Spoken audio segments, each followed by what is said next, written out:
Last night, almost 3 million people watched this broadcast to find out about George Soros. Last night, we introduced you to the puppet master, billionaire, financier George Soros, notorious for collapsing economies and regimes all around the world. He's known as the man who broke the Bank of England. The Prime Minister of Malaysia called Soros an unscrupulous profiteer.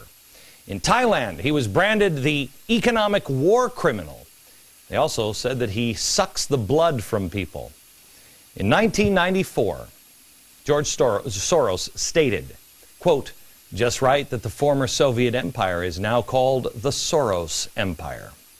Combine these credits with his power, along with his financial fortune, it is no wonder that he fancies himself some sort of god. That's not something that we have said. That is something that he claims. He has described himself over and over again as some sort of god, even as the conscience of the world. Yes, I did say that, and actually I stand by it. I think the world very much needs a conscience. I want my foundation network to be the conscience of the world. Okay, he wants it to be the conscience of the world. Well, he's a very, very generous man. Most people in the world know him as a philanthropist. Huge charity guy. Well, we'll look into that charity tonight. He gets a kick out of playing God. It's actually amusing to him. He says, in his own words, it's a game. Unfortunately, what Mr. Soros forgets is these are real people. This is not some game. Real lives are being destroyed for his financial gain and for his power. I'm called a hate monger because I have conservative views and positions like, I don't know, let people keep their money. But let me tell you this, it takes a cold, cold heart to have full knowledge that what you are doing to make a buck is literally destroying the lives of people. And now he's messing with your life. He says, in his own words, America is his next target. I became concerned with the problems of globalization, where you have global markets, but you have politics based on the sovereignty of states. So how do you deal with that issue? And then I came to the realization that open society is endangered by our current leadership in this country, and that is when I refocused my attention on the United States. He has focused his attention. This isn't a hypothesis. This has been proven. This is what this man does. He has done it before, and now he wants an orderly decline of the dollar. His words, not mine. If you thought $5 or $4 a gallon gas is painful, wait until Soros devalues your dollar even more. Forget about driving. How about eating? We've told you just recently, I've told you this for, 2 years now, that they would devalue the dollar and that inflation would come. Financial Times reported it today. It's about to be added to your grocery bill, and if you're the one in the household doing the grocery shopping, you've already seen it, but oh, you ain't seen nothing yet. As they devalue our dollar, an orderly decline, you'll start to see prices like one group, inflation group, predicted that it will soon cost $11.43 for an ear of corn, 1 ear. How about going to the grocery store and seeing a price tag on a loaf of wheat bread of $23.05. This sugar, this size, 32 ounces of sugar, $62.21. For the milk, good old soy milk, I mean, who doesn't? Smooth and delicious, $24.31 for this size. For a container of this coffee, Folgers, 11.5 ounces, $77.71. For a container of orange juice, not this size, but for 64 fluid ounces, Minute Maid orange juice, they are now saying it will be $45.71. And one thing that I couldn't believe, and we called the experts and asked them, okay, please tell me that this Institute on Inflation is nuts. No, they're not, unfortunately. I couldn't believe that one candy bar, one Hershey's milk chocolate candy bar, 1.5 ounces, Hershey's milk chocolate, $15.50. This, Mr. Soros, is not a game. At least not for the schlubs outside of your world. I don't know anybody inside the world of George Soros. Well, you've got Timothy Geithner, you have Ben Bernanke, you have most of the politicians in Washington. We're the ones who are going to risk in this game. When he manages the decline of our dollar, him and his minions in Washington, who do you think pays the price? Will it be him or will it be you? You see, he knows what's coming. And because of that, he can hedge. He knows exactly where to go. He knows where the exits are. And he's done it over and over again. He will gain profit and power, and you will lose both.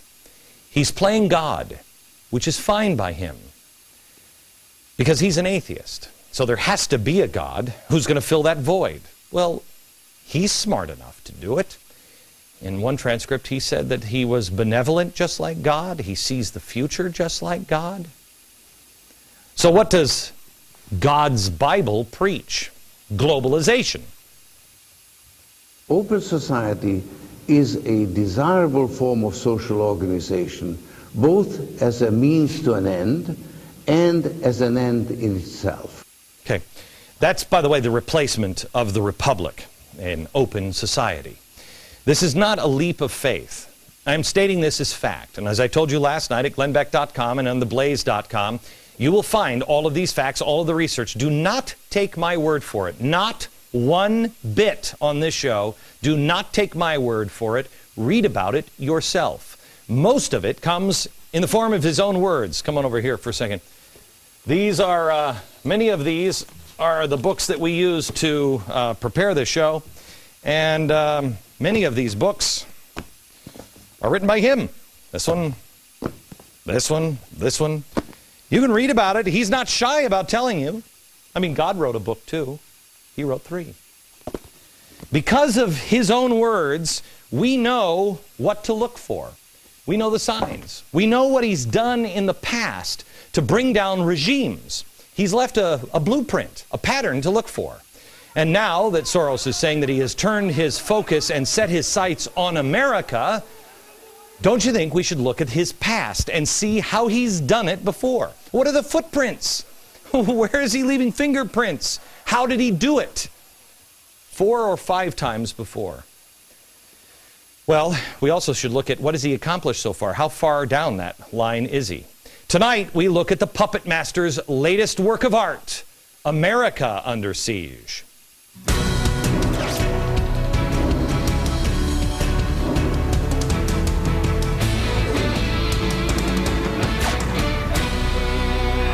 All right, George Soros has his sights on America. So how does he view us?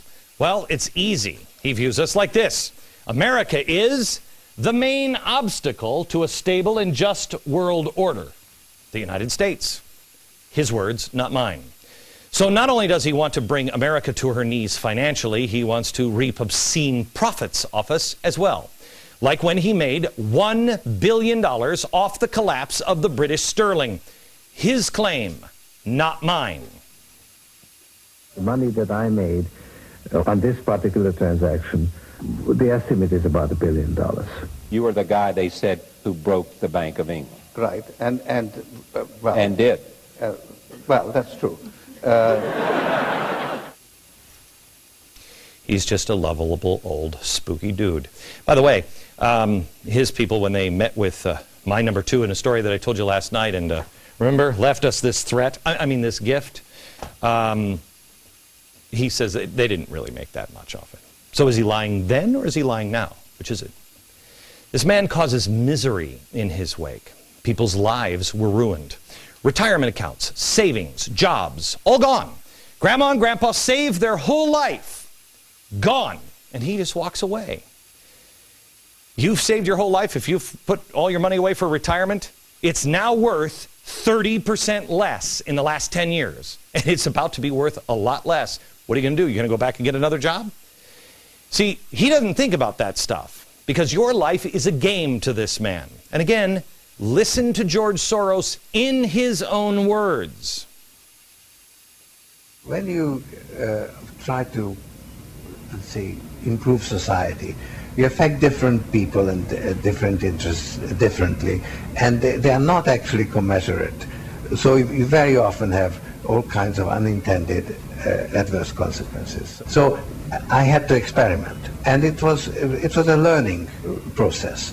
The first part was this subversive activity, disrupting repressive regimes.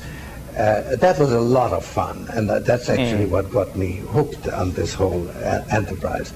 That was a lot of fun, experimenting with people's lives.